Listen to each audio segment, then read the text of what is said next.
யோபுவின் புஸ்தகம் 38வது அதிகாரத்திலே 11வது வசனத்தை எல்லாரும் சேர்ந்து வாசிக்கலாமா? இம்மட்டும் வா, மிஞ்சி வராதே, உன் அலைகளின் பெருமை இங்கே அடங்க கடவது என்று நான் சொல்லுகிற போதும் நீ எங்கே இருந்தாய். இன்னொரு விஷயம் கூட நம்ம வாசிக்கலாம்.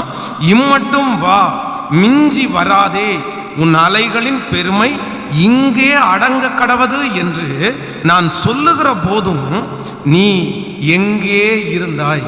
ஆண்டவருடைய பிள்ளைகளே, கடந்த வாரத்திலிருந்து ஆண்டவர் இந்த வார்த்தையினால் நம்மோடு பேசிக்கொண்டே இருக்கிறார். யோபுனுடைய வாழ்க்கையிலே அவன் சோதிக்கப்படும் போது ஆண்டவரை பார்த்து ஆண்டவர் தன்னுடைய இருதயத்திலே இருக்கிற நிறைய கேள்விகளை ஆண்டவரிடத்திலே அவன் கேட்கிறார். அப்போ ஒவ்வொரு கேள்விகளுக்கும் ஆண்டவர் அவனுக்கு பதிலை கொடுத்து அவனுடைய விசுவாசத்தை தட்டி கொடுத்து இந்த வசனத்திலே ஆண்டவர் சொல்லுகிறார், கடலை பார்த்து சமுத்திரத்தை பார்த்து அவ்வளவு தண்ணீர் இருந்தும், இந்த உலகத்தையே அழித்து போடுகிற அளவிற்கு தண்ணீர் இருந்தும் இம்மட்டும் வா, மிஞ்சி வராதே என்று நான் ஒரு எல்லையை நான் நட்டிருக்கிறேன், எல்லையை நான் வச்சிருக்கிறேன். அந்த எல்லையை விட்டு இன்று வரைக்கும் என் அனுமதி இல்லாம அந்த தண்ணீர் தேசத்தையும் ஜனங்களையும் அழிக்க வரவே இல்லை அப்படின்னு யோபுவை பார்த்து ஆண்டவர் சொல்லுகிறார். கடந்த வாரத்திலே ஆண்டவருடைய பிள்ளைகளே, நம்ம ஒரு நல்ல செய்தியை நம்ம தியானித்து கொண்டிருக்கிறோம். அப்படின்னா லிமிட்டேஷன். ஆண்டவருடைய பிள்ளைகள் எல்லாவற்றிலையும் ஆண்டவர் ஒரு அளவை வைத்திருக்கிறார். அந்த லிமிட்டை ஆண்டவருடைய பிள்ளைகள் தாண்டக்கூடாது என்று ஆண்டவர் பேசிக்கொண்டே இருக்கிறார். அதற்கு ஒரு 2 வசனங்களை உங்களுக்கு காண்பித்தேன். நீ தேனை கண்டாயானால் நீ சாப்பிட்றது தப்பில்ல, ஆனால் நீ அதிகமாய் சாப்பிட முடியாது. இஸ்ரவேல் ஜனங்களை குறித்து வேதம் சொல்லுகிறது, ஆண்டவர் இஸ்ரவேல் ஜனங்களை வழிநடத்தும் போது மன்னாவினால் அவர்களை போஷித்தார். ஆனால் அந்த மன்னா அவர்களுக்கு சாப்பிடுவதற்கு தேனிட்ட பணியாரம் போல் இருந்தது. ஆனா ஆண்டவர் ஒரு அளவு கொடுத்திருந்தாரு. இந்த அளவு மட்டும்தான் ஆண்டவருடைய பிள்ளைகள் அந்த மன்னாவை எடுக்க வேண்டும் அப்படின்னு சொல்லியிருந்தாரு. ஆனா ஒரு சிலர் அதற்கு ஆசைப்பட்டு அவர் சொல்லி இருக்கிற அளவை தவிர, மோசே சொன்ன அளவை தவிர அதிகமாய் அவர்கள் சேர்த்தார்கள். ஆனா என்ன நடந்துச்சுன்னா, அடுத்த நாள் அது கெட்டு போய் வேதம் சொல்றது நாற்றம் அடிச்சிருச்சாம். சோ எல்லாவற்றுக்கும் ஆண்டவர் ஒரு லிமிட்டேஷன் வச்சிருக்கிறார். நீங்க யோசிக்கிறதுக்கு ஒரு லிமிட்டேஷன் இருக்குது, நீங்க கவலைப்படுறதுக்கு ஒரு லிமிட்டேஷன் இருக்குது, நீங்க சம்பாதிக்கிறதுக்கு ஒரு லிமிட்டேஷன் இருக்குது, நீங்க சாப்பிட்றதுக்கு ஒரு லிமிட்டேஷன் இருக்குது. அந்த அளவை நீங்கள் தாண்டும் போது நிறைய நேரத்தில் உங்களுக்கு ஆபத்து வந்துடும் அப்படின்னு ஆண்டவர் பேசுகிறார். கடந்த வாரத்திலே 2 காரியத்தை உங்களுக்கு சொன்னேன். ஒன்று, நம்முடைய வாழ்க்கையிலே நம்ம லிமிட் தாண்டி யாருடைய வாழ்க்கையிலும் நாம் கடந்து போக கூடாது.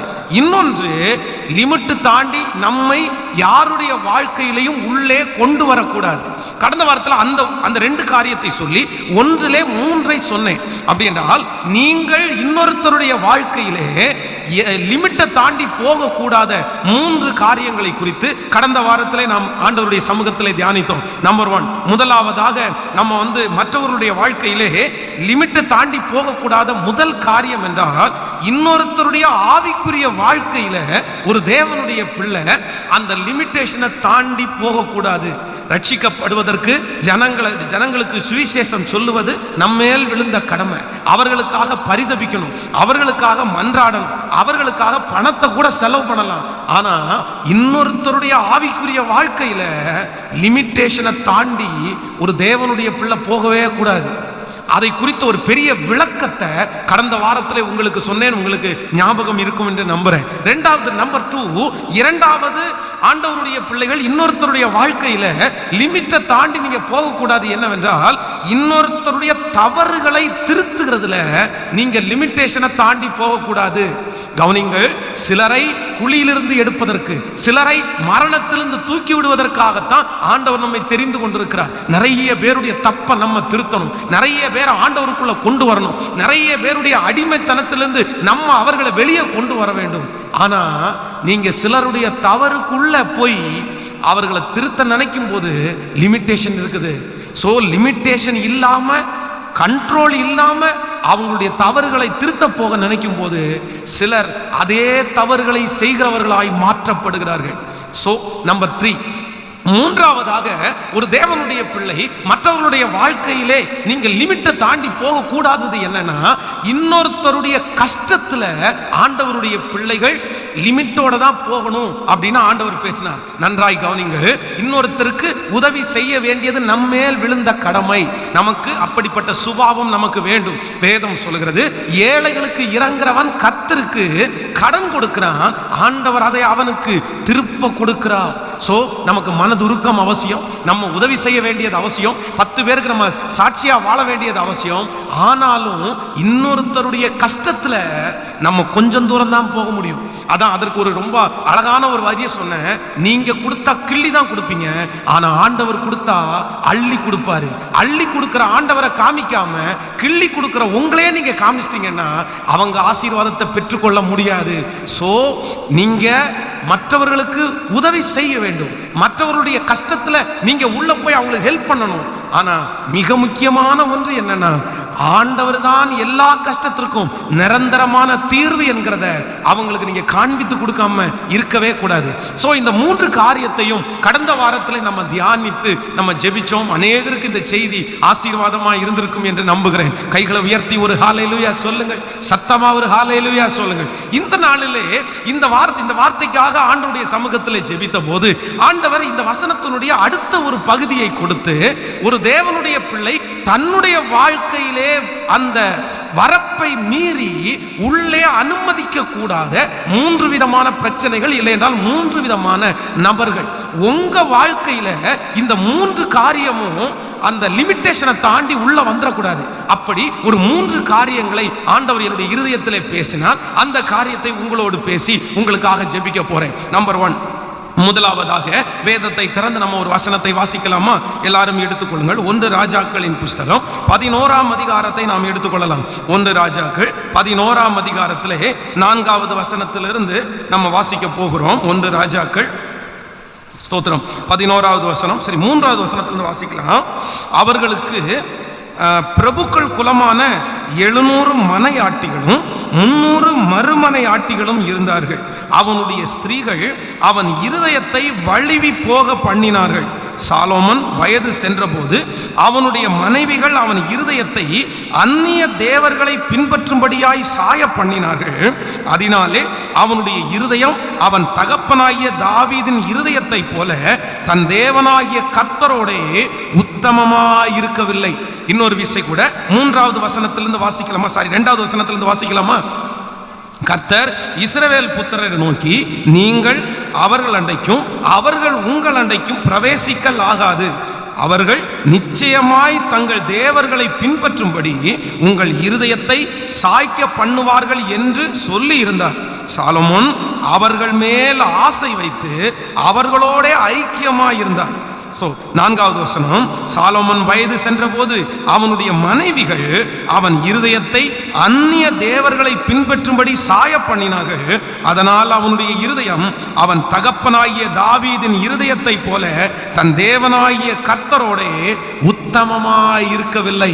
நன்றாய் கவனிங்கள் ஆண்டவருடைய பிள்ளைகளே, என்னை எல்லாரும் கவனிங்கள். நல்ல சத்தமா ஒரு ஹல்லேலூயா சொல்லுங்க பார்க்கலாம். நீங்க விழிப்பாய் இருக்க வேண்டும் என்று நான் எதிர்பார்க்கிறேன். இந்த இடத்திலே சாலோமனை குறித்து நமக்கு எல்லாருக்குமே தெரிந்த சத்தியம்.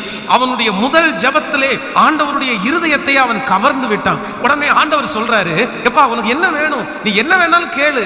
உடனே அவன் சொல்லுகிறான், ஆண்டவரே எனக்கு வேற எதுவும் வேணாம், இந்த ஜனங்களை நடத்தக்கூடிய ஞானம் உள்ள ஒரு இருதயத்தை எனக்கு தாரும் என்று கேட்ட உடனே ஆண்டவர் சொல்றாரு, நான் நினைச்சது மாதிரியே நீ கேட்டப்பா, அதனால நீ கேளாத ஐஸ்வர்யத்தையும் உனக்கு நான் தந்தேன். அதனால ஆண்டவர் ஞானத்தை மட்டும் இல்ல ஐஸ்வர்யத்தையும் கொடுத்தார். பல நாட்டிலே இருக்கிற ராஜாக்கள் இந்த சாலோமனுக்கு கப்பம் கட்டுறவர்களாய் மாறினார்கள். பல நாடுகளில் இருந்து அவனுக்கு ஏராளமான தங்கம், ஏராளமான வெள்ளி அவனுக்கு அதிகமாய் வந்தது. பெரிய பெரிய பட்டணங்களை கட்டி எழுப்பினான், பெரிய பெரிய கட்டிடங்களை கட்டி எழுப்பினான், பல நாடுகளோடு தன்னுடைய வர்த்தகத்தை வைத்தான். வேதம் சொல்லுது, சாலோமனை போல உடித்தனவர்கள் இல்லை என்கிற அளவிற்கு அவனுடைய ராஜ்யபாரத்தில் எங்கும் செழிப்பாயிருந்தது. அதுவும் ஆண்டவர் தனக்கென்று கட்டப்போகிற அந்த தேவாலயத்தை அவன் மூலமாய் ஆண்டவர் கட்டி முடித்தார். இவ்வளவு அற்புதத்தின் பாதையிலே நடந்து வந்த இந்த சாலோமன் திடீர் என்று தான் நிறைய பெண்கள் மேல் ஆசை வைத்து வேதம் சொல்கிறது ஆயிரக்கணக்கான திருமணங்களை செய்தார். அவன் நிறைய கல்யாணம் பண்ணான். கல்யாணம் பண்ண உடனே வேதம் இந்த இடத்துல சொல்லுது, அவர்கள் எல்லாரும் அவனுடைய இருதயத்தை ஆண்டவரை விட்டு வழி விலகி போக பண்ணினார்கள். அப்படின்னா இவன் ஏற்கனவே ஆண்டவருடைய கண்ட்ரோல்ல இருந்த ஒரு மனுஷன், ஆண்டவருடைய நடத்துதல்ல இருந்த ஒரு மனுஷனை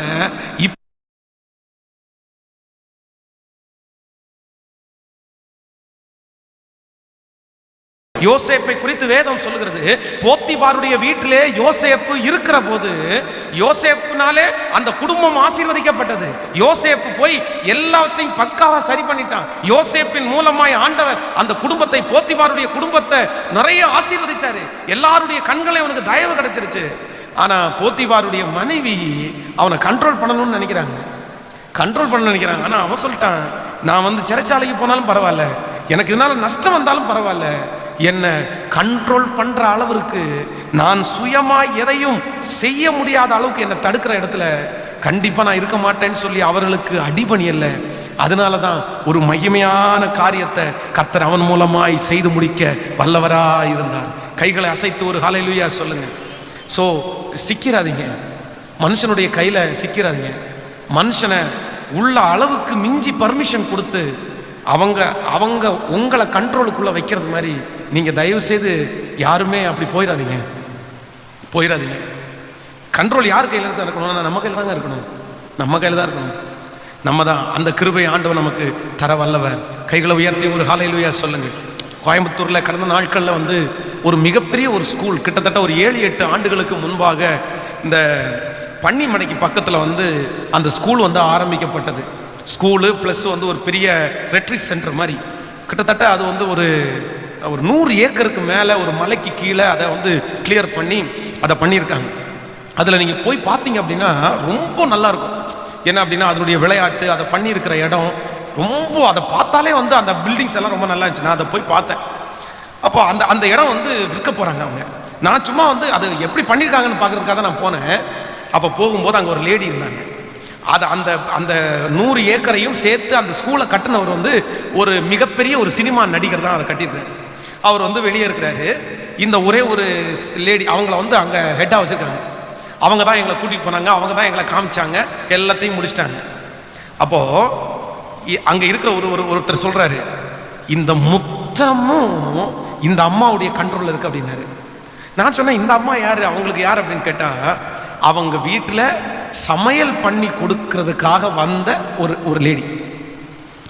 அந்த சினிமாக்காரர் ஒருத்தருக்கு அவர் இந்த ஊருக்கு வரும்போது சமையல் பண்ணி கொடுக்கறதற்காக வந்த அந்த ஒரே ஒருத்தர் இப்பொழுது கிட்டத்தட்ட பல ஆயிரம் கோடியினுடைய சொத்து இப்ப யாருடைய கண்ட்ரோல் இருக்குன்னா இவங்க கண்ட்ரோல் இருக்கு.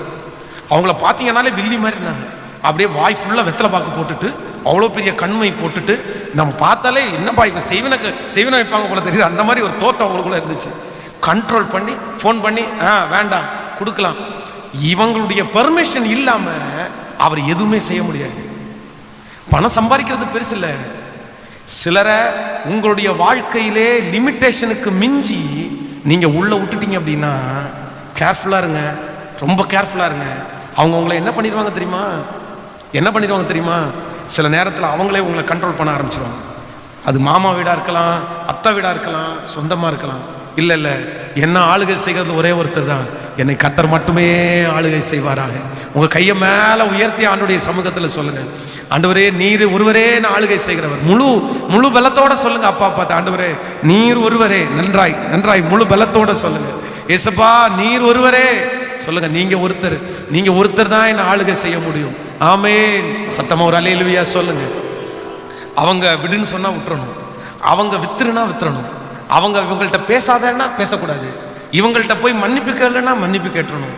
அப்படி யாராவது ஒரு மனுஷன் உங்களுக்கு லிமிட்டேஷனை தாண்டி நீங்க உங்களுடைய வாழ்க்கையில உள்ள விட்டுருப்பீங்க அப்படின்னா பி கேர்ஃபுல். உங்களுக்கு தெரியும், கோயம்புத்தூர்ல சமீபத்தில் ஒரு 7 ஆண்டுகளுக்கு முன்பாக ஒரு நபர் ஒரு பிணத்தை வைத்து ஜெபம் பண்ணாரு. போலீஸ் திருப்பி அவரை திரும்பி அரெஸ்ட் பண்ணி அதுக்கப்புறம் அந்த பணத்தை எடுத்து அடக்கம் பண்ணாங்க அப்படின்னு தெரியும். அதுல கிட்டத்தட்ட அந்த மீட்டிங்ல போயிட்டு இருந்த 20 பேர் கவர்மெண்ட் வேலையை விட்டாங்க. அவர் சும்மா இப்படி பிரசங்கம் பண்ணிட்டு இருக்கும்போது சொல்லியிருக்காரு, ஆண்டவர் உங்களை எல்லாத்தையுமே ஊழியத்துக்கு அழைக்கிறாரு. எல்லாமே ஊழியத்துக்கு வந்துருங்க, அவ்வளோதான். யாருமே நீ வேலைக்கு போகக்கூடாது, நாளைக்கே எல்லாருமே ரிசைன் லெட்டர் கொடுத்துருங்க அப்படின்னு சொல்லி அவர் சொன்ன வார்த்தையை அப்படியே கேட்டு சிலரெல்லாம் கணவனார்கத்தில் கூட பெர்மிஷன் கேட்காம போய் ரிசைன் பண்ணிட்டாங்க. அதுக்கப்புறம் கிட்டத்தட்ட அதான் நம்ம அந்த ரிசைன் பண்ண ஒருத்தர் நம்முடைய சர்ச்சுக்கு வந்தாங்க. பாஸ்டர், நான் கவர்மெண்ட் டீச்சராக இருந்தேன், இன்னைக்கு டீச்சர் வேலையை இழந்து வந்து நிற்கிறேன். அந்த ஒரு மனுஷன் அவர் சொன்ன வார்த்தை அதான். பாலாஜி லாரி அப்படின்ற ஒருத்தர், பெரிய அந்த முதிர்ந்த விசுவாசிங்க கேள்விப்பட்டிருப்பீங்க. அவர் மிகப்பெரிய ஊழியர். அவர் வந்து வீட்டில இருந்து தன்னுடைய ரூம்ல இருந்து கன்வென்ஷன் நடக்கிற இடத்துக்கு கிளம்பிட்டார்னா 4 கிலோமீட்டருக்கு முன்னாடி வரும்போது இங்க இருக்கிற பிசாசு ஆடும். அவன் கிளம்பிட்டான், நான் போறேன் அப்படின்னு சொல்லிட்டு அவர் அந்த அந்த கிரவுண்டுக்குள்ள அவர் வர்றதுக்குள்ள ஆயிரக்கணக்கான பிசாசு ஓடும். அவ்வளவு பவர்ஃபுல்லான ஒரு மேன். ஆனா கடைசியில் அவர் வந்து தன்னை கடவுள்னு சொல்ல ஆரம்பிச்சிட்டாரு. நீங்க நம்ப மாட்டீங்க, அவருடைய பணத்தை வச்சு நிறைய பேர் அவர் உயிரோட வருவாருன்னு எதிர்பார்த்தாங்க. அவர் சொத்தை விற்க சொல்லிட்டாருன்னு நிறைய பேர் சொத்தை வித்துட்டாங்க, நிறைய பேர் வேலையை விட்டாங்க. அவர் வருவான்னு நிறைய பேர் மேலே மாடியிலேருந்து குதிக்கிறது கூட பிளான் பண்ணாங்க. ஸோ அப்போ சில மனிதர்களை வந்து நம்முடைய வாழ்க்கையில் லிமிட்டேஷனுக்கு மேலே விட்டுட்டீங்கன்னா அவங்க நமக்கு தெரியாமலே நம்முடைய சிந்தை, நம்முடைய சரீரம், நம்முடைய எல்லாவற்றையும் அவங்க என்ன பண்ண ஆரம்பிச்சிருவாங்கன்னா கண்ட்ரோல். இன்னைக்கு கடன் பிரச்சனையில் இருக்கிற எல்லாருக்கும் நான் திரும்ப திரும்ப சொல்றேன், ப்ளீஸ், கடன் பிரச்சனை, கடன் வாங்குற அந்த மனுஷன் உங்களை கண்ட்ரோல் பண்ற அளவுக்கு நீங்க விட்டுறாதீங்க. நிறைய பேர் அப்படி விட்டுட்டாங்க. இன்னைக்கு அந்த கடன் நீங்க வாங்கின அந்த நபர் இன்னைக்கு கண்ட்ரோல் பண்றது, வேலை செய்ய விடல, சம்பாதிக்க விடல, உங்களை நிம்மதியா ஒரு பிடி சாப்பிட விடுறாங்களா, அந்த மனுஷனுடைய கண்ட்ரோல். ஸோ இன்னைக்கு ஆண்டவர் நம்மளை விடுவிக்கணும்னு நான் நம்புறேன். சிக்கிட்டு இருக்கிறவங்களை கத்த தூக்கி எடுக்க வரல, 2 கையை மேலே உயர்த்தி அப்பா பார்த்து சொல்லுங்க, டேடி எனக்கு ஒரு ஹெல்ப் பண்ணுங்க ஆண்டவரே. முழு இருதயத்தோட அப்பா பார்த்து சொல்லுங்க, ஆண்டவரே எனக்கு உதவி செய்கிறவர். சொல்லுங்க அப்பா பார்த்து, ஆண்டவரே நீர் எனக்கு உதவி செய்கிறவர், நீர் தான் ஆண்டவரே, நீர் உதவி செய்ய வல்லவரா இருக்கிறீர். ஹல்லேலூயா. நம்பர் 2, இரண்டாவதாக ஒரு தேவனுடைய பிள்ளையினுடைய வாழ்க்கையில நீங்கள் அளவுக்கு மீறி இல்லைன்னா கண்ட்ரோலுக்கு மீறி உங்களுடைய வாழ்க்கையிலே அனுமதிக்க கூடாத இரண்டாவது ஒரு நபர். வாசிக்கலாம். அப்போஸ்தலர் நடபடிகளை எடுத்துக்கொள்ளுங்கள்.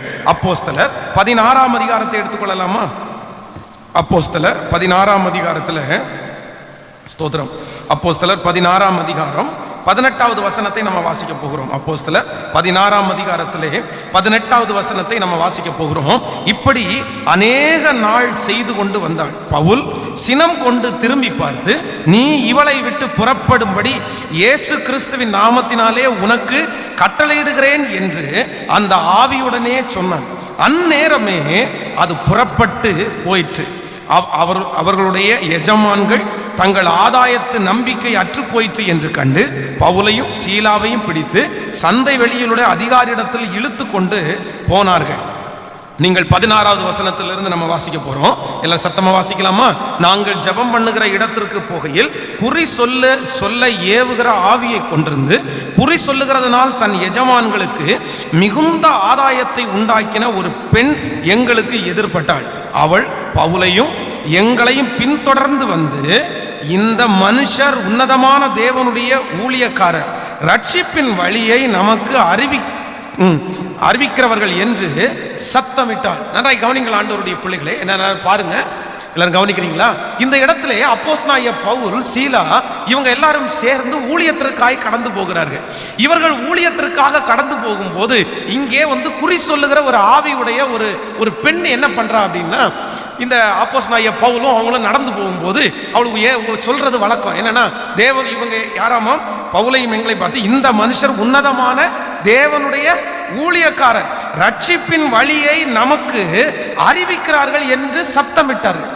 இது உண்மையா அப்படின்னு கேட்டா கண்டிப்பா உண்மை. இவர்கள் 2 பேரும் இல்லைன்னா இவ கூட வர்றவங்க உன்னதமான தேவனுடைய ஊழியக்காரரான்னு கேட்டா கண்டிப்பா இவர்கள் உன்னதமான தேவனுடைய ஊழியக்காரர்கள் தான். இவர்கள் ரட்சிப்பின் வழியை நமக்கு அறிவிக்க வந்தவர்கள். அந்த அம்மா சொன்னதுல ஏதாவது பொய் இருக்கா? ஹலோ, எதுவுமே பொய் இல்லை. ஆனா அப்போஸ்தலனாகிய பவுல் ஒரு நாள் பார்த்துட்டாரு, 2 நாள் பார்த்துட்டாரு. சரி, இது நமக்கு செட் ஆகாது போலன்னு சொல்லிட்டு ஆண்டவருடைய நாமத்தினால அவளுக்குள்ள இருந்த அசுத்த ஆவியை துரத்திட்டார். அசுத்த ஆவியை துரத்துற உடனே இப்பொழுது குறி சொல்றதுக்கு வரல அவங்களுக்கு. அதனால வியாபாரம் அவங்களுக்கு போச்சு, பணம் எல்லாம் நின்று போச்சு. அதனால அவங்க சேர்ந்து இவரை அடிச்சு கொண்டு போறாங்க. தனக்கு பிரச்சனை வரும் என்று நினைத்தும் தன்னை பெருமையா பேசுறவங்களை அப்போஸ்தலனாகிய பவுல் வந்து விடவே இல்லை. நம்மளா இருந்தா என்ன பண்ணிடுவோம்? கவனிங்க, நான் இப்போ வந்து ஊழியத்துக்காக வரேன்னு வைங்களேன், உங்கள் ஏரியாவில் ஏதோ ஒரு ஐயரோ இல்லைன்னா ஒரு கோயில் வச்சிருக்கிறவரோ ஒரு பூசாரியோ ஒருத்தர் பார்த்து, இதா போறாருப்பா பாஸ்டர், உன்னதமான தேவனுடைய ஊழியக்காரர், இவர் ரட்சிப்பின் வழியை வந்து இவர் நமக்கு கற்பிக்கிறார் அப்படின்னு சொல்லும்போது நம்ம என்ன சொல்லுவோம்? சே, பாஸ்டரை பார்த்து இவங்கெல்லாம் எப்படி பேசுறாங்க பாருங்க, ஒரு ஐயரு இவ்வளோ பெருமையா பேசுறாரு, நமக்கு அவ்வளோ சந்தோஷமா இருக்கும். இன்னும் கொஞ்சம் சொல்லுமா, உன் மூலமாவது சுவிசேஷம் அறிவிக்கப்படட்டும் அப்படின்னு சொல்லுவோம். ஆனா அப்போஸ்தலனாகிய பவுல் இல்லை இல்லை இல்லை இல்லை, நீ ரொம்ப ஓவரா பேசுற, நீ இதுக்கு மேலே பேசக்கூடாது அப்படின்னு சொல்லி அந்த அசுத்த ஆவியை அந்த அம்மா விட்டு துரத்துறாரு. ஸோ நம்பர் 2, இரண்டாவதாக, ஒரு தேவனுடைய பிள்ளைகள் நம்முடைய வாழ்க்கையில் எல்லையை மீறி யாரை உள்ள அனுமதிக்க கூடாதுன்னா, நம்மளை பெருமையாக பேசுறவங்கள நம்ம வாழ்க்கையில் லிமிட்டேஷனை தாண்டி உள்ள அனுமதிக்கவே கூடாது. ஆமென் சொல்லுங்க. கையை உயர்த்தி ஒரு ஹல்லேலூயா சொல்லுங்க.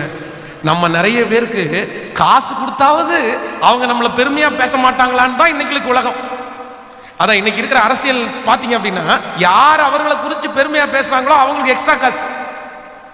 இல்ல இல்ல, நம்மளும் நிறைய பேருக்கு எது பிடிக்கும் அப்படின்னா, யாராவது ஒருத்தர் பெருமையாய் பேசுகிறது நமக்கு பிடிக்குமான்னு கேட்டா நிறைய பேருக்கு பிடிக்கும். நான் சொல்றேன், உங்களை பெருமையாய் பேசுகிறது தவறல்ல.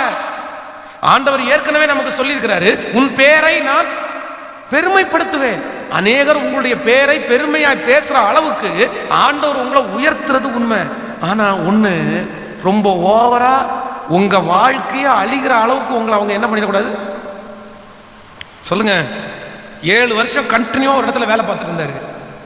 7 வருஷம் முடிச்சுட்டு திடீர்னு நான் வந்து எழுதி கொடுத்தேன் பாஸ்டர், நான் போக மாட்டேன்னு வேலையை விட்டுட்டு வந்துட்டேன் அப்படின்னு சர்ச்சுக்கு வராரு. பிரதர், 7 வருஷமா ஒரு இடத்துல வேலை பார்த்து திடீர்னு ஏன் பிரதர் விட்டுட்டு வந்தீங்கன்னு கேட்டா, அது ஒன்றும் இல்லை பாஸ்டர், அவர் என்ன வந்து ஒரு பக்கெட்ல தண்ணி ஒரு நாளைக்கு முன்னாடி எடுத்து வச்சுட்டாராமா, அந்த தண்ணியை கீழே ஊத்தாம அப்படியே வச்சுட்டாராமா. அதனால ஓனர் வந்து, என்னப்பா இந்த தண்ணியை எடுத்து ஊத்தாம வச்சிருக்கிற, ஏன் ஊத்த முடியாதா அப்படின்னு கேட்ட உடனே கோவம் வந்துச்சு. 7 வருஷமா நான் எவ்வளவு கஷ்டப்பட்டு உழைச்சேன், எவ்வளவு சம்பாரிச்சு கொடுத்தேன், அவர் எப்படி என்ன பார்த்து இந்த வார்த்தையை கேட்கலாம் அப்படின்னு. இது நீங்க பேசுற மாதிரி எனக்கு தெரியல அப்படின்னு நான் மனசுல நினைக்கிறேன். இன்னும் கொஞ்ச நேரம் பேசிட்டே இருக்கும்போது சொல்றாரு, நான் எவ்வளவு எக்ஸ்போர்ட் தெரியுமா, நான் எவ்வளவு அழகா வேலை செய்வேன் தெரியுமா பாஸ்டர். பக்கத்தில் இருக்கிறவங்க எல்லாம் சொல்றாங்க, நீ போயிட்டேன்னா அவ்வளவுதான், இந்த ஓனர் முடிச்சிட்டாரு, இந்த ஓனரால வேற எதுவுமே பண்ண முடியாது, நீ எங்க போனாலும் இந்த ஓனர் உன்னை தேடி வருவாரு. அப்போ நான் உடனே முடிவு பண்ணிட்டேன், கூட வேலை பார்க்கறவங்க எல்லாரும் இவரை உசுப்பேத்தி இப்ப என்ன பண்ணிட்டாங்க, வேலையை விட்டு தூக்க வச்சிட்டாங்க. நமக்கும் அப்படிதான், நிறைய பேர் அப்படிதான் பண்ணுவாங்க. நல்லா போயிட்டு இருக்கோம், ஒருத்தர் உள்ள வரும், நீங்க இவ்வளோ பெரிய ஆள் பிரதர், நீங்க எல்லாம் வெளியே போனீங்கன்னா அவ்வளோதான் பிரதர், இந்த கம்பெனியை இழுத்து மூட வேண்டியதான், நீங்க அப்படி எக்ஸ்போர்ட் இப்படி எக்ஸ்போர்ட். இவர் பெருமையா பேசின உடனே நமக்கு பெருமையா இருக்கும். ஆனா நமக்கு தெரியாமலே ஏதோ ஒரு விஷத்தை அவர் நமக்குள்ள வச்சிடறாரு அப்படின்றத நம்ம நிறைய பேர் மறந்துடுறாங்க. உடனே நமக்கும் என்ன வந்துருதுன்னா, ஆமா 7 வருஷமா போயிட்டு இருக்கிறோம், நம்மளை எப்படி அவர் திட்டலாம், எப்படி அவர் பேசலாம், ஒரு பக்கெட்ல தண்ணி வச்சதுக்கு அவர் எப்படி பேசலாம். உடனே நமக்கும் என்ன வந்துருந்தா, அந்த சுயம் வந்துருது. இல்ல, சிலரை உங்களுடைய வாழ்க்கையிலே பெருமையை பேசுறதற்காக நீங்க அனுமதிச்சிட்டீங்கன்னா அவங்க சில நேரத்தில் உங்களை ஆபத்துல கொண்டு போய் விடுவாங்க. சிஸ்டர், உங்க குழம்பு ரொம்ப நல்லா இருக்கு சிஸ்டர், ரொம்ப நல்லா வச்சிருக்கிறீங்க, உங்க மசாலுடைய அளவு ரொம்ப நல்லா இருக்குது அப்படின்னு சொல்லலாம். சிஸ்டர், என்ன சிஸ்டர், வேற லெவல் சிஸ்டர், நீங்க எல்லாம் ஹோட்டல் வச்சீங்கன்னா அப்படி பறக்கும் சிஸ்டர், எங்க வீட்டுக்காரையும் ஒரு தீர்க்காலே வேஸ்ட் சிஸ்டர், நீங்க பண்றது அவ்வளவு டேஸ்ட் சிஸ்டர், சும்மா ருசி இப்போ வரைக்கும் வாயில இருக்கு சிஸ்டர், அடுத்து எப்போ சிஸ்டர் பண்ணி கொடுப்பீங்க அப்படின்னு சொல்லிட்டாங்கன்னா, நீங்க அந்த நபரை எப்படிதான் வச்சுக்கணும்? அது சத்தமா சொல்லுங்க, கேட்கல, நீங்க கொஞ்சம் கவனமா தான் வச்சுக்கணும். சரிப்பா, அதான் ஓரளவு புகழ்த்தலாம், ரொம்ப புகழ்த்திடக்கூடாது. அது மாதிரி நீங்க அழகா இருக்கீங்க அப்படின்னு சொல்லலாம். உங்க கண்ணு, உங்க மூக்கு, உங்க காது அப்படின்னு போயிட்டாங்கன்னா, இல்ல கொஞ்சம் நம்ம என்னதான் இருக்கணும். அதான் இந்த லவ் பண்ற எல்லாருமே வச்சிருக்கிற பெரிய பிளான் என்ன அப்படின்னா, இந்த பிள்ளைங்களை பொறுத்த அளவுல அழகுன்னு சொல்லிட்டாலே இந்த பிள்ளைங்க என்ன பண்ணிடுவாங்க, ரொம்ப பிடிச்சிடும். நம்மளை யாராவது ஒருத்தர் அழகுன்னு சொல்லிட்டாங்கன்னா நிறைய பேருக்கு, ஐயோ சே, என்ன போய் அழகுன்னு சொல்லிட்டாங்களா, என் மூக்கு போய் அழகுன்னு சொல்லிட்டாங்களா, உடனே உச்சியில் வந்து என்னமோ ஒரு பெரிய ஐஸ் கட்டியை தூக்கி வச்சது மாதிரி நம்ம தலைகால் பண்ணிடுவோம். அதுக்கப்புறம் யாரையுமே பிடிக்காது, யாரை மட்டும்தான் பிடிக்கும். ஹலோ, அவங்கள மட்டும்தான் பிடிக்கும். நோ, இல்லை இல்லை, நீங்கள் அவங்கள லிமிட்டேஷனில் தான் வச்சுக்கணும், லிமிட்டேஷன் தான் வச்சுக்கணும். அவங்க அளவிற்கு மிஞ்சி நம்மை புகழ ஆரம்பிக்கும் போது சில நேரத்தில் நமக்கு ஆபத்தாக முடிஞ்சிடும். அதான் உங்களை பெருமையாக பேசும்போது ஒரு உண்மையான தேவனுடைய பிள்ளை அழணும். அது ஆனந்த கண்ணீர் கூட இருக்கலாம், அழணும். ஆனால் உங்களை தாழ்வாக பேசும்போது நீங்கள் சிரிக்கணும். இதுதான் உங்கள் வெற்றியினுடைய ரகசியம். உங்களை யாரோ ஒருத்தர் தாழ்வா பேசும்போது அப்போ உங்க மனசு கஷ்டமா இருந்தாலும் அதுக்கப்புறம் சிரிங்க. ஏன் அப்படின்னா, இவன் இவ்வளவு தாழ்வா பேசுறான், ஆண்டவர் என்ன மகிமையாய் நடத்த வல்லவர், என்ன உயர்த்த வல்லவர். ஆனா அதே நேரத்தில் உங்களை யாராவது ஒருத்தர் பெருமையா பேசும்போது நீங்க தேவனுடைய சமூகத்தில் போய் நீங்க என்ன பண்ண ஆரம்பிக்கணும்னா, ஆண்டவரே இதுக்கெல்லாம் நான் என்ன இல்லை, தகுதியே இல்லைப்பா, எனக்கு தகுதியே இல்லைப்பா, ஒன்றும் இல்லாத என்ன இவ்வளவு தூரத்தில் நீங்க கொண்டு வந்து நிறுத்துனீங்களேப்பா, நீங்க ரொம்ப நல்லவருப்பா. அப்படி நீங்கள் செய்ய ஆரம்பிப்பீர்களே ஆனால் உங்களை கர்த்தர் இன்னும் பல இடங்களில் உயர்த்த வல்லவராக இருக்கிறார். கையை உயர்த்தி ஒரு ஹல்லேலூயா சொல்லுங்க, சத்தமா ஒரு ஹல்லேலூயா சொல்லுங்க. ஸோ நம்பர் 2, இரண்டாவது, நீங்க அளவுக்கு மிஞ்சி, லிமிட்டேஷனுக்கு மிஞ்சி யாரை உள்ள விட்டுறக்கூடாது. அப்படின்னா என்னை யாரும் ரொம்ப பெருமையா பேச வேண்டிய அவசியம், சத்தமா சொல்லுங்க எல்லாருமே. இல்லை, உங்களை எல்லாம் பார்த்தா நீங்க எல்லாம் ரொம்ப எனக்கு ரொம்ப பிடிக்குன்ற மாதிரி இருக்குது. அப்படியா? ஹலோ, எங்களுக்கு ரொம்ப பிடிக்கும் அப்படின்னு இல்லை, என்கரேஜ் பண்ணணும். கண்டிப்பாக என்கரேஜ்மெண்ட் எல்லாருக்குமே அவசியம். அது வீட்டில் இருக்கிறவங்களுக்கு நம்ம வந்து ஒருத்தருக்கு ஒருத்தர் என்கரேஜ் பண்ண வேண்டிய அவசியம் இருக்குது. ஆனாலும் அதுக்கும் ஒரு வரைமுறை இருக்குங்கிறத ஆண்டவருடைய பிள்ளைகள் ஒரு காலத்திலும் மறந்து விடவே கூடாது. ஆமேன், ஆமேன் சொல்லுங்கள். இன்னைக்கு நீங்கள் நிறைய பேர் நினைப்பீங்க, இன்னைக்கு இருக்கிற நிறைய ஆஃபீஸஸில் யார் ரொம்ப நல்லவங்க, யார் மேனேஜருக்கு ரொம்ப ஒரு தோஸ்தானவங்க அப்படின்னு கேட்டால், யாரெல்லாம் மேனேஜரை புகழ்த்துறாங்களோ அவங்க தான் இன்னைக்கு யாரு. ஹலோ, அதுக்காக நாளைக்கே போயிட்டு உங்க மேனேஜரை சண்டை போட்டுறதீங்க. நான் ஏதோ சிலர் சொல்லுவாங்கல்ல, நான் எப்பவுமே ஸ்ட்ரெயிட் ஃபார்வேர்டு, நான் உள்ளதுன்னு தான் சொல்லுவேன், நான் யாரையுமே ஐஸ் வைக்க மாட்டேன், நான் யாரையுமே பேச மாட்டேன் அப்படின்னு 4 நாளில் சண்டை போட்டு திரும்ப வீட்டில் வந்து உட்காந்துருப்பாங்க.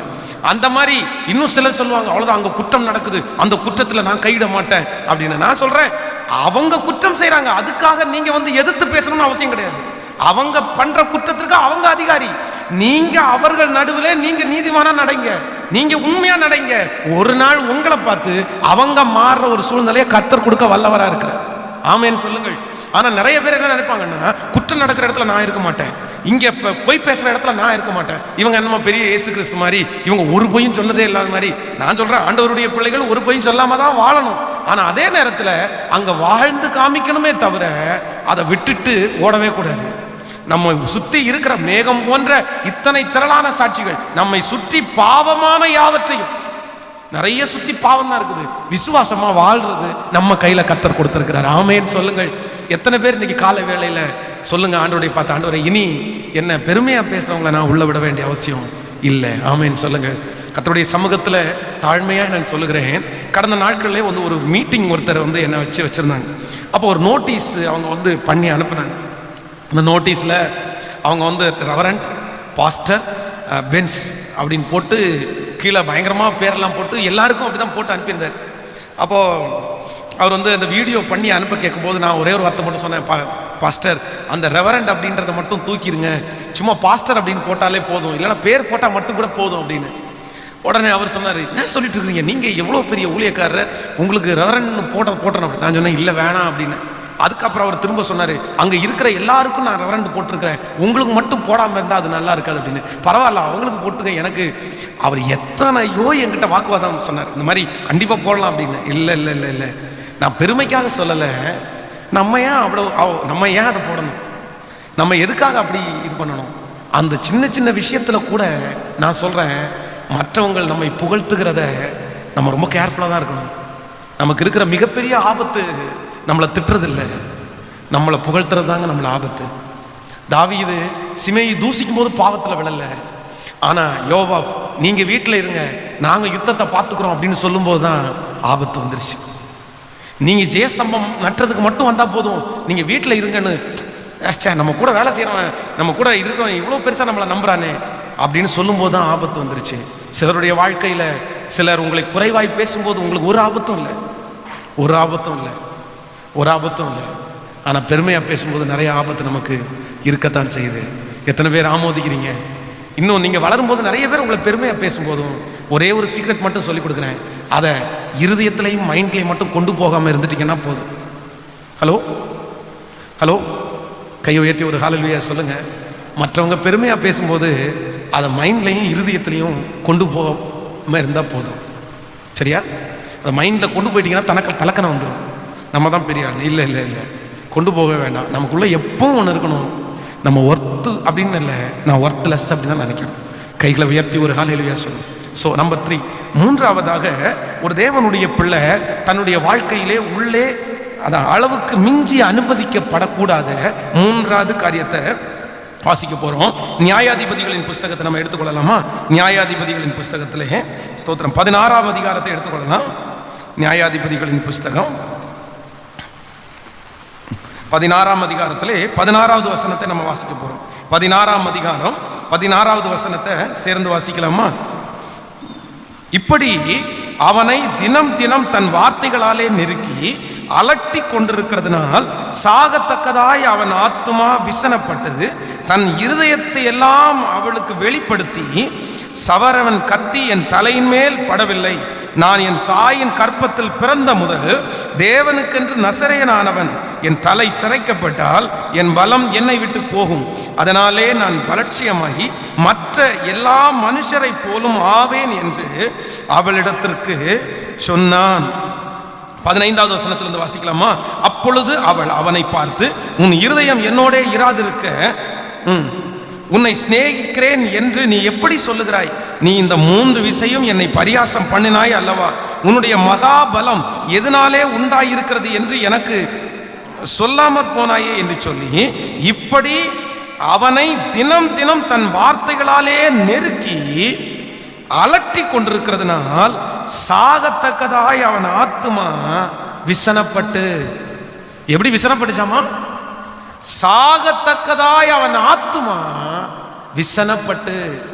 கவனிங்க, இந்த இடத்துல இந்த சிம்சோனை குறித்து உங்களுக்கு எல்லாருக்குமே தெரியும். இந்த தெளிலால் என்கிற இந்த நபரிடத்துல போய் அவன் ஐக்கியம் வச்சுட்டான். தன்னுடைய வாழ்க்கையிலே அளவுக்கு மிஞ்சி அவன் தன்னுடைய வாழ்க்கையில அவங்கள உள்ள என்டர் ஆக்கிட்டான். இப்போ இந்த இடத்துல என்ன நடக்குது அப்படின்னா, ஒரே ஒரு காரியத்தை அந்த அந்த லேடி அவனிடத்துல கேட்டு அவனை தினம் தினம் நச்சி அவனுடைய ஆத்துமா சாகத்தக்கதாய் விசனப்படுத்துது. நம்பர் 3, மூன்றாவது, யார நம்முடைய வாழ்க்கையில அளவுக்கு மீறி உள்ள விடக்கூடாதுன்னா, இன்னொருத்தர் நம்முடைய வாழ்க்கையிலே நம்மை காயப்படுத்துறது தப்பில்ல, ஆனா நீங்க எழும்ப முடியாதபடி உங்களை அழிக்கிறவங்களை உங்க வாழ்க்கையில ஒரு நாள் நீங்க உள்ள விட்டுறக்கூடாது. கவனிங்க, உங்களையே அழிக்கிற, உங்களையே எழும்ப கூட முடியாத சில நபர்கள் உங்க வாழ்க்கையில குறுக்கிடுவார்கள்.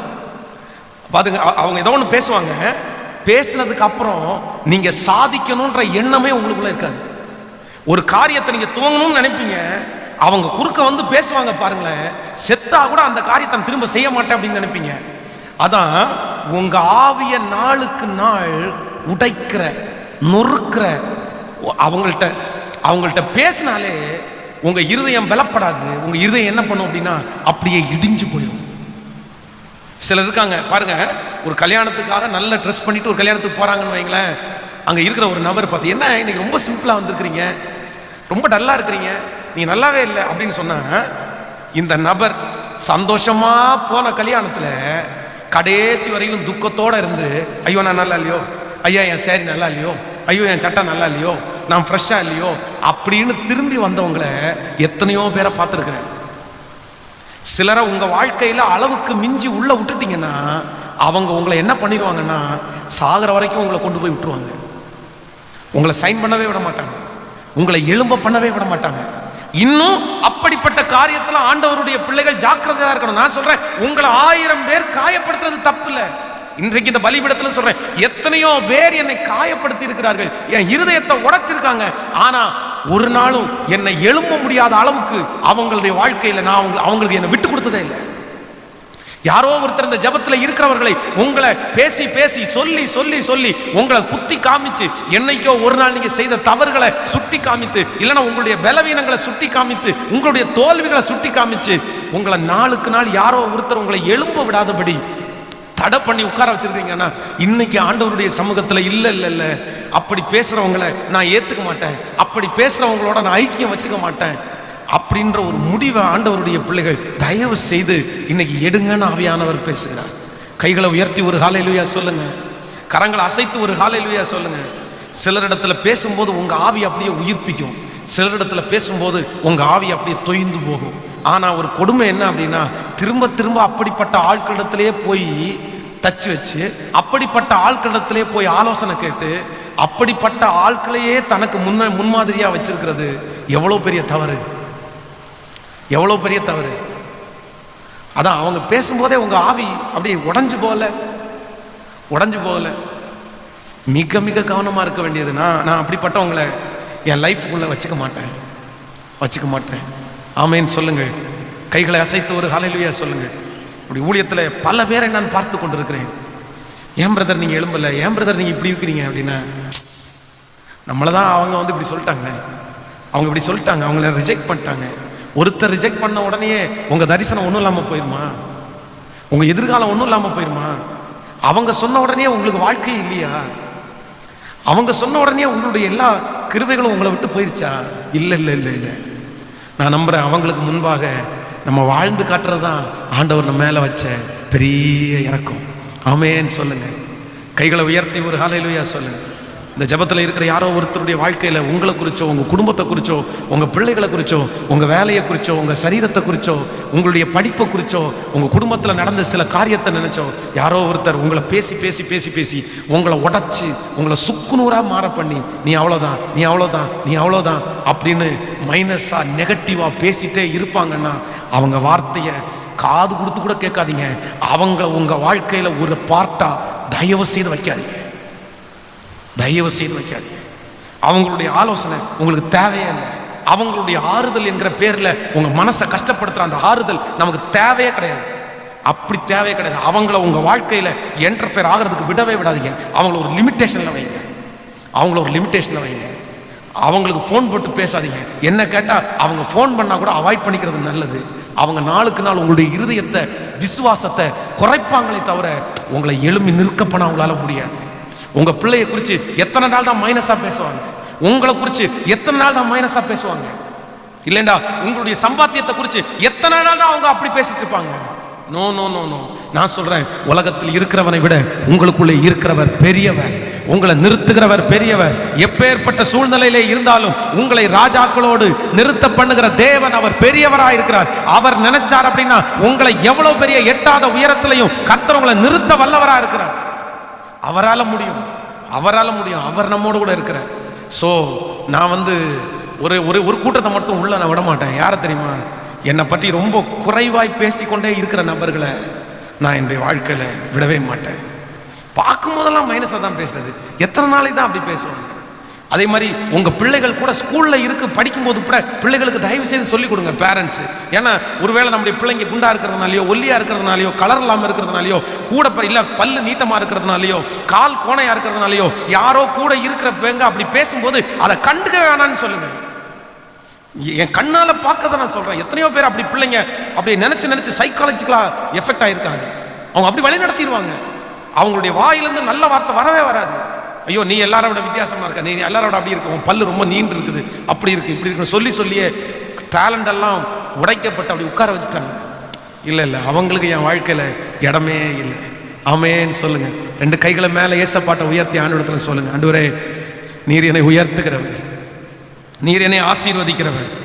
ஹல்லேலூயா சொல்லுங்க. அப்பாவை பார்த்து நன்றி ஆண்டவரே, என்னை செயலற்று போக பண்ணுகிறவர்களை நான் உள்ள விட மாட்டேன். என்னை செயலற்று போக பண்ணுகிறவர்களை நான் இனி உள்ள விட மாட்டேன். ஆமென். சிலர் பேசும்போது இனி வாழவே வேண்டான்ற அளவுக்கு நிறைய பேர் முயற்சி எடுத்துறாங்க. உலகத்தில் நடக்கிற 90% தற்கொலைகள் எப்படி நடக்குது அப்படின்னா, யாரோ ஒருத்தர் அவர்களை வாழ வேண்டாத அளவுக்கு அவங்கள பேசியிருக்கிறாங்க. கடந்த நாட்கள் ஒரு தாயார் ஃபோன் பண்ணாங்க. தன்னுடைய மகன் அப்பாவை பார்த்து பேசின வார்த்தையை அவரால் தாங்கவே முடியாம வீட்டுக்குள்ள தற்கொலை செய்து இறந்து போயிட்டார் அப்படின்னு சொன்னாங்க. அவ்வளோ அது வேதனையா இருந்துச்சு. அப்படி சிலர் அப்படிப்பட்ட ஆவியுடையவர்களா இருக்காங்க. அதான் அவங்க பேசினாலே உங்களுக்கு வாழ வேணான்னு தோணிடும், இந்த உலகம் வேணான்னு தோணிடும். இல்லை ஆண்டு அப்படிப்பட்டவங்க நமக்கு வேண்டவே வேண்டாம். ஆமேன்னு சொல்லுங்க. ஹல்லேலூயா. ஒப்பு கொடுக்குறீங்களா? 3 காரியத்தை இன்றைக்கு உங்களோட பேசியிருக்கிறேன். நம்பர் 1, முதலாவதாக ஒரு தேவனுடைய பிள்ளை நம்முடைய வாழ்க்கையில அதிகமாய் என்டர்ஃபியர் ஆக விடக்கூடாத 3 நபர்கள். நம்மளை வந்து ஒரு கட்டுக்குள்ள வச்சிருக்கிற, அடிமைப்படுத்துகிற, கண்ட்ரோல் பண்ற ஒரு நபரை நம்ம அளவுக்கு மீஞ்சி நமக்குள்ள என்ன அது வரைக்கும் நீங்க அந்த நபரை விட்டுறக்கூடாது. நம்மளாவே இருப்போம். நம்மை கண்ட்ரோல் பண்றவர் கர்த்தர். ஆமென் சொல்லுங்க. ஹல்லேலூயா. வாலிப தம்பிகளும் தங்கச்சிகளும் அப்படிதான். தயவு செய்து இதுல ரொம்ப ஜாக்கிரதையா இருமா. உன்னை யாரும் கண்ட்ரோல் பண்ற அளவுக்கு நீ அவன் கையில போயிடாத. ஸோ நம்பர் 2, இரண்டாவதாக நம்மளை ரொம்ப புகழ்ற அளவுக்கு அவங்கள நம்ம வாழ்க்கைக்குள்ள என்டர்ஃபியர் ஆக கேட்கல. நான் சொல்லுவேன், நிறைய வாலிப தம்பிங்க வண்டியில போய் அவ்வளவு வேகமா ஆக்சிடென்ட் பண்றதுக்கு காரணம் வேற எதுவுமே இல்லைங்க, அவங்கள புகழ்ற நபர்கள். அதான் 100 கிலோமீட்டர் ஸ்பீட்ல ஓடி அப்படியே வண்டியை ஓட்டி இவன் வீடியோ பிடிச்சி அப்படியே வாட்ஸ்அப்லையும் ஃபேஸ்புக்லையும் போட்டு விட்டான் அப்படின்னா 4 பேர் ஃபோன் பண்ண மச்சான் நீ இப்படி ஓட்டிருக்க, 100 ஓட்டிட்ட அப்படின்னு. உடனே 100 ஓட்டிட்டேன்னு கேள்விப்படும் போதே இவனுக்கு அடுத்து 200 ஓட்டலான்னு தோணும் பாருங்க. அப்படி இறந்து போனவங்க ஒருத்தங்க 2 பேர்ல எத்தனையோ பசங்க வாலிப பசங்க ஆத்துல எல்லாம் நிறைய பசங்க செத்து போறாங்க பாருங்க. இதுக்கு காரணம் வேற எதுவுமே இல்லை, கூட இருக்கிறவன் வந்து நீ நீச்சல் அடிச்சிடா, நீ பண்ணோடா அப்படின்னு சொல்லி அவங்கள வந்து பெருமையா பேசிதான். இல்ல நம்மளை ரொம்ப நம்ம வந்து தாழ்வு மனப்பான்மை வந்து வெளியே நம்மளை நடத்துறவங்க இருக்கலாம். ஆனா ஓவர் கான்ஃபிடென்ட் கொடுக்குறவங்கள நம்ம கூட வச்சுக்கூடாது. ஓவர் கான்ஃபிடென்ட் கொடுத்து வச்சுக்கூடாது. நம்முடைய திருச்சபையில வந்த ஒருத்தங்க சாட்சி சொல்றாங்க. ஒரு கணவன் மனைவி 2 பேரும் சின்ன வயசு, ரொம்ப சந்தோஷமா வாழ்றாங்க. ஆனா அவங்க வீட்டில் பக்கத்துல குடியிருந்த ஒரு லேடி இவங்கள்ட்ட, உங்க கணவனாரை விட்டு நீ ஏற்கனவே நேசிச்ச அந்த பையனை நீ திருமணம் பண்ணிக்கோ, நானும் அப்படிதான் பண்ணனேன்னு சொல்லி ஓவர் கான்ஃபிடென்ட், உன்னால நிக்க முடியும், நீ பிரிஞ்சு வா அப்படின்னு கொடுத்து பிரிஞ்சு போய் இன்றைக்கு ஒன்றும் இல்லாம ஆயிட்டாங்க அவங்க. அதனால நம்மளை யாரும் பெருமையா ரொம்ப பேச வேண்டிய அவசியம் இல்லை. அதான் அந்த பசங்க போய் பேச, மாப்பிள்ள அந்த பொண்ணோட அவங்கள்ட்ட பேச முடியுமாடா, நீ பேசி காமிடா பார்க்கலாம் அப்படின்னு சவால் விடுறாங்க. உடனே இவனுக்கு என்ன ஒன்றும் ஒரு ரோசம் வரும், போயிட்டு பேசுறான் பாடுறா அப்படின்னு பேசிட்டு கடைசியில் சிக்கல்ல மாட்டிட்டு வந்துடுவான் பாருங்க. இல்லை அதான் எங்கள் ஊரில் ஒரு கிணறு ஒன்று இருந்துச்சு. அந்த கிணறுல வந்து தண்ணி ரொம்ப நல்ல தண்ணி. அந்த ஏரியாவில் இருக்கிற ஜனங்களே அந்த கிணத்துல தான் தண்ணி குடிப்பாங்க. திடீர்னு பார்த்தா அந்த கிணத்துக்குள்ள ஒரு பாம்பு உள்ள விழுந்துச்சு. ஸோ அந்த பாம்பை எடுக்கிறதுக்காக எத்தனையோ பாம்பாட்டிகளை கொண்டு வந்துட்டாங்க. யாருமே கிணத்துக்குள்ள இறங்க மாட்டோம், இறங்கி பாம்பு பிடிக்க மாட்டோம்னு சொல்லிட்டாங்க. ஆனால் எங்கள் ஏரியாவிலே ஒருத்தர் இருக்கிறார். யார் அப்படின்னு கேட்டால் அவருக்கு பெருமையாக பேசினா அவருக்கு ரொம்ப பிடிக்கும். அவரை கொண்டு வந்து நிற்க வச்சு, அவரும் பாம்பு பிடிக்கிறதுல கொஞ்சம் பழக்கம் பிடிப்பார். பெருமையாக பேசிட்டு, நீ யாரா, நீ எப்படிப்பட்டவன்டா அப்படின்னு சொல்லிட்டு தண்ணியும் வாங்கி கொடுத்து பாம்பை பிடிக்கிறதுக்காக கிணத்துக்குள்ளே இறக்கிட்டாங்க. இவர் நான் பிடிச்சி காமிக்கிறேன்னு சொல்லிட்டு கிணத்துக்குள்ளே இறங்கிட்டாரு. ஒரு டவல் மட்டும் போட்டு உள்ளே போயிட்டார். போனவர் என்ன பண்ணிட்டார் அப்படின்னா, தன்னுடைய கையோட சேர்த்து அந்த டவலோட சேர்த்து வச்சு அந்த பாம்பை வந்து பிடிச்சிட்டார். டவலில் பிடிச்சிட்டு மேலே வந்து அந்த டவலை கடிச்சிட்டு மேலே ஏறி வரும்போது இந்த பாம்பு வந்து என்ன பண்ணுதுன்னா, அது நெளியுது பாருங்களேன், உள்ளே இருந்துச்சு. உடனே இவருக்கு வந்து கோவம் வந்துச்சு. இவர் ஏற்கனவே தண்ணி அடிச்சிருக்கிறாருல, என்னடா என் கையிலே உட்காந்து நெளியவா பார்க்குற அப்படின்னு சொல்லிட்டு பாம்பை எடுத்து தலையிலே கடிச்சிட்டு மேலே வந்தார்.